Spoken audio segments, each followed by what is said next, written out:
नमस्कार. सान्वी हेल्दी रेसिपीमध्ये आपणा सर्वांचे मनपूर्वक स्वागत आहे. आज आपण बनवणार आहोत एकदम मऊ, स्पॉन्जी आणि चविष्ट घरगुती चॉकलेट केक. आपण नेहमी बर्थडे किंवा खास प्रसंगी बेकरीमधून केक आणतो, पण तिथे नेहमी स्वच्छता आणि फ्रेशनेसची खात्री नसते. बऱ्याच वेळा केक आधीच बनवून ठेवलेला असतो आणि वापरले जाणारे साहित्यही ताजे नसते. त्यामुळे आज मी तुम्हाला अगदी सोप्या पद्धतीने घरच्या घरी स्वच्छ आणि फ्रेश चॉकलेट केक कसा बनवायचा ते दाखवणार आहे. या रेसिपीमध्ये तुम्हाला मोजके साहित्य, सोपी पद्धत आणि परफेक्ट टेक्स्चर मिळेल. हा केक तुम्ही बर्थडे, ॲनिव्हर्सरी किंवा कोणत्याही खास प्रसंगी सहज बनवू शकता. त्यामुळे व्हिडिओ शेवटपर्यंत नक्की बघा, म्हणजे एकही स्टेप मिस होणार नाही. व्हिडिओ आवडला तर लाईक करा आणि अशा सोप्या आणि चविष्ट रेसिपीसाठी चॅनेलला सबस्क्राईब करायला विसरू नका. चला तर मग सुरुवात करूया आपल्या चॉकलेट केक रेसिपीला. सुरुवातीला गॅसवरती केक बेक करण्यासाठी पातेलं ठेवायचं आहे. त्याच्या तळाशी थोडंसं मीठ घालून त्यावरती एक स्टँड ठेवायचं आहे आणि पातेल्यावरती झाकण ठेवून 10 मिनिट मीडियम फ्लेमवरती प्रीहीट करून घ्यायचं आहे. केक बेक करण्यासाठी इथे हा टीन घेतलेला आहे. या टीनला आधीच तेल लावून व्यवस्थित ग्रीस करून घ्यायचं आहे, कारण बॅटर तयार झाल्यावर लगेचच आपल्याला बेकिंगसाठी केक ठेवायचा आहे. इथे मी 240 ml चा कप घेतलेला आहे. या कपनुसार 2 कप मी व्हॅनिला प्रीमिक्स घेतलेला आहे. याच्यामध्ये पाव कप कोको पावडर घालायचे. जर तुमच्याकडे चॉकलेट प्रीमिक्स असेल तर चॉकलेट प्रीमिक्स 2 कप वापरू शकता. हे दोन्ही अगदी व्यवस्थित मिक्स करून घ्यायचं आहे. अशा पद्धतीने चॉकलेट प्रीमिक्स तयार होतं. आता यामध्ये पाणी घालायचं आहे. इथे मी 1 कप पाणी घेतलेलं आहे. याच्यातील थोडं थोडं पाणी घालत प्रीमिक्समध्ये मिक्स करून घ्यायचं आहे. पाणी घातल्यानंतर एकाच दिशेने गोल गोल फिरवत आपल्याला बॅटर मिक्स करून घ्यायचं आहे. बॅटर एकाच दिशेने फिरवल्यामुळे आतमध्ये एअर भरली जाते आणि केक व्यवस्थित फुलण्यासाठी मदत होते. सुरुवातीला 1 मिनिट अगदी हलक्या हाताने बॅटर मिक्स करून घ्यायचं आहे. नंतर 3 ते 4 मिनिट याला पाणी घालत अगदी फास्ट असं मिक्स करून घ्यायचं आहे. इथे मला संपूर्ण 1 कप पाणी लागलेलं आहे. आता तुम्ही ते पाहू शकता, अगदी फ्लोवी अशी कन्सिस्टन्सी आली आहे. अशा पद्धतीचं बॅटर तयार झालं पाहिजे. आता यामध्ये 2 टेबलस्पून तेल घालायचं आहे, म्हणजे एका कपासाठी 1 टेबलस्पून असं प्रमाण आहे. आता तेल अगदी हलक्या हाताने बॅटरमध्ये मिक्स करून घ्यायचं आहे आणि हे बॅटर तयार झालेलं आहे. आता अजिबात वेळ घालवायचा नाही, लगेचच हे बॅटर टीनमध्ये ओतून घ्यायचं आहे. बॅटर टीनमध्ये ओतत असताना एकाच जागी ओतायचं नाही, असं फिरवून फिरवून ओतत राहायचं आहे, म्हणजे मग केकला छान अशी लेवल येते. नाहीतर तुम्ही मध्येच असं सगळं बॅटर एकदम ओतलं तर मध्येच केक फुगू शकतो. आणि 3-4 वेळा अशा पद्धतीने टॅप करून घ्यायचं आहे, म्हणजे मग त्याच्यातील जे बबल्स तयार झालेले असतात ते निघून जातात आणि केकला छान एकसारखी लेवल येते. तोपर्यंत इकडे पातेलं देखील प्रीहीट झालेलं आहे. आता यामध्ये केकचा टीन अलगद हाताने ठेवायचा आहे आणि याच्यावरती झाकण ठेवायचं आहे. झाकण हे घट्ट बसणारं असलं पाहिजे, नाहीतर त्याच्यावरती तुम्ही काहीतरी ओझं ठेवू शकता. सुरुवातीचे 10 मिनिट मोठ्या गॅसवरती आणि नंतरचे 20 ते 25 मिनिट लो फ्लेमवरती केक बेक करून घ्यायचा आहे. मला केक बेक करण्यासाठी संपूर्ण 45 मिनिट लागलेले आहेत. तुम्हाला थोडेसे 5-10 मिनिट इकडे तिकडे होऊ शकतं, कारण ते गॅसच्या फ्लेमवरती अवलंबून आहे. आता 45 मिनिटानंतर तुम्ही पाहू शकता, इथे केक तयार झालेला आहे. एक टूथपिक त्याच्यामध्ये खोवून बघायची आहे. तुम्ही ते पाहू शकता, अगदी क्लिअर असे आलेले आहे, म्हणजे केक अगदी व्यवस्थित बेक झालेला आहे. आता थंड करून घेऊया.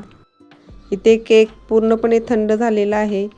लक्षात ठेवा, केक पूर्ण थंड झाल्यानंतर मगच डिमोल्ड करायचा आहे, नाहीतर तुटू शकतो. अशा पद्धतीने याच्यावरती ताट ठेवून पालतं करायचं आहे आणि थोडंसं टॅप करून केक टीन उचलायचं आहे. लगेचच केक डिमोल्ड होतो. तुम्ही ते पाहू शकता, अगदी व्यवस्थित असा डिमोल्ड झालेला आहे आणि अगदी स्पॉन्जी देखील तयार झालेला आहे. इथे केकच्या लेयर्स बनवून घ्यायचे आहेत. तुम्हाला 2 किंवा 3 लेयरचा केक हवा असेल त्याप्रमाणे तुम्ही लेयर्स बनवू शकता. इथे मी 3 लेयरचा केक बनवणार आहे. त्यासाठी सुरुवातीला चाकूने असं गोल कट करून घ्यायचं आहे.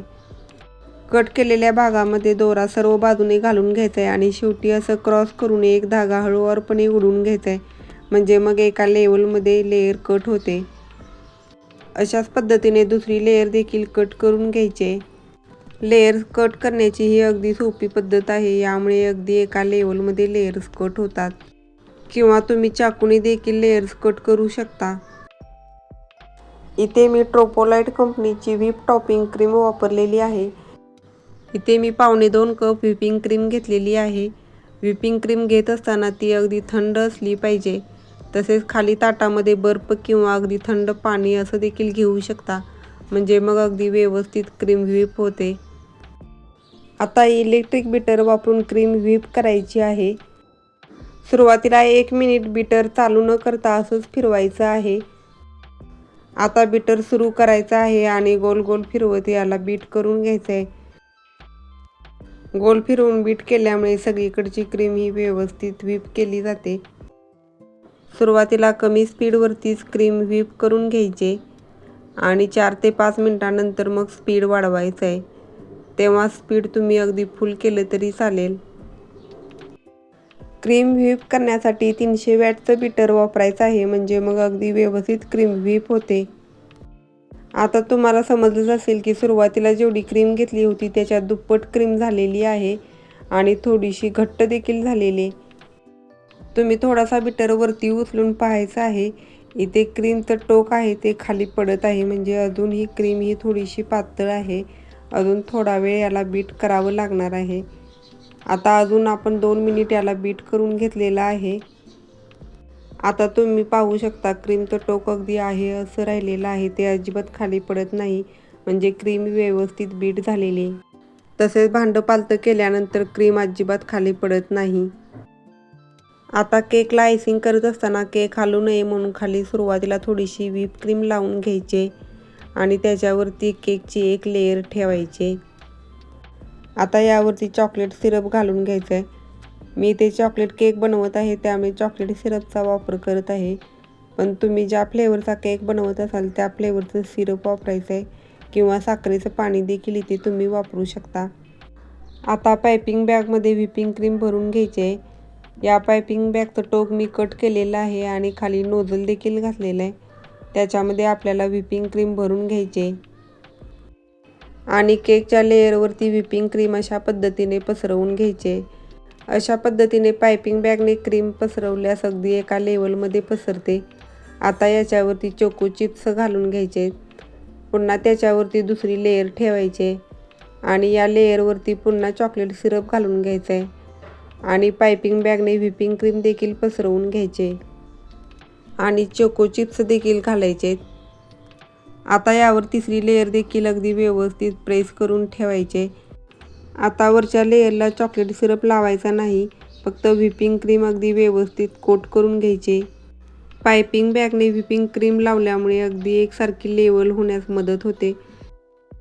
आता दोन्ही लेयरच्या मध्ये देखील गॅप राहिलेला असतो तिथे क्रीम भरून घ्यायचे आणि संपूर्ण केक व्यवस्थित व्हिपिंग क्रीमने कोट करून घ्यायचा आहे. आता स्पॅच्युलाच्या मदतीने केक व्यवस्थित प्लेन करून घ्यायचा आहे. एकसारखी लेवल बनवून घ्यायचे. आता एका साईडला केकची लेवल अगदीच खाली दिसत आहे, त्या ठिकाणी देखील व्हिपिंग क्रीम मी लावून घेतलेली आहे आणि पुन्हा याला अगदी व्यवस्थित प्लेन करून घ्यायचं आहे. आता केकला छान एकसारखी लेवल आलेली आहे, प्लेन झालेलं आहे. आता डेकोरेशन करूया. सुरुवातीला मी असं लाइनिंग करून घेणार आहे.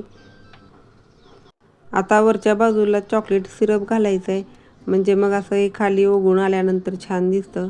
आणि मध्ये देखील अशा पद्धतीने डिझाईन करून घ्यायचे आणि एक टूथपिक घेऊन त्याने अशा लाइनिंग ओढायचे. आता पायपिंग बॅगने कडेला फ्लॉवर्स तुम्ही बनवू शकता. तुम्हाला हवी तशी डिझाईन तुम्ही तुमच्या आवडीनुसार बनवू शकता. इथे मी असे लांब लांब फ्लॉवर्स बनवून घेतलेले आहेत. आता स्पॅच्युला आणि चाकूच्या मदतीने हा केक हळूवारपणे उचलून घ्यायचा आहे. सुरुवातीला स्पॅच्युला घालायचा आहे आणि त्याच्याबरोबर तिरका असा चाकू घालायचा आहे, म्हणजे दोन्ही साईडने अगदी व्यवस्थित त्याला आधार भेटेल. आणि हळूवार केक उचलून केक शीटवरती ठेवायचा आहे. आता केकच्या बेसला देखील अशी डिझाईन बनवून घ्यायची. यामुळे केकचं फिनिशिंग अगदी छान दिसतं. अगदी बाहेरून विकत आणल्यासारखा केक दिसतो। आता केकच्या मधोमध ठेवण्यासाठी मी रोज बनवत आहे। त्यासाठी पायपिंग बॅगमध्ये मी रेड कलरचे 2-3 ड्रॉप घातले होते, त्यामुळे क्रीमला अगदी लेअरसारखा कलर आलेला आहे। मध्ये मध्ये पांढरा आणि मध्ये मध्येच लाल कलर, त्यामुळे रोज अगदी छान दिसत आहे। आता हे रोज मी अलगद असं उचलून केकच्या बरोबर मध्ये ठेवणार आहे। तसेच बाजूला जी डिझाईन बनवलेली आहे त्याच्यावरती मी रेड कलरची चेरी ठेवलेली आहे। चेरी ठेवल्यामुळे केकला छान असा लूक आलेला आहे। तसेच शुगरचे गोल्डन बॉल्स आहेत ते मी रोजवर घातलेले आहेत आणि मध्येच एक चोको चिप्स ठेवलेला आहे आणि बाजूला देखील थोडेसे चोको चिप्स घातलेले आहेत। डेकोरेशन तुम्ही तुमच्या आवडीनुसार करू शकता आणि रोजच्या बरोबरमध्ये मी हॅपी बर्थडेचा टॅग घातलेला आहे। तयार आहे मऊ स्पॉन्जी आणि टेस्टी असा चॉकलेट केक। आज मी खूप मऊ स्पॉन्जी आणि टेस्टी असा चॉकलेट केक बनवला आहे। हा केक मी खास माझ्या मुलीच्या वाढदिवसानिमित्त बनवला होता आणि खरंच सगळ्यांना खूप आवडला। तुम्हीही माझ्या सांगितलेल्या सोप्या पद्धतीने आणि टिप्स फॉलो करून हा केक घरी नक्की ट्राय करा। अगदी पहिल्याच प्रयत्नात तुमचाही केक अगदी परफेक्ट आणि बेकरीसारखा छान बनेल। तुमच्या प्रिय व्यक्तींना सरप्राईज द्यायला हा केक एकदम परफेक्ट आहे। अशा सोप्या आणि चविष्ट रेसिपीसाठी माझ्यासोबत जोडलेले राहा आणि चॅनेलला नक्की सबस्क्राईब करा। पुन्हा भेटूया अशाच नवनवीन रेसिपीज घेऊन, तोपर्यंत धन्यवाद।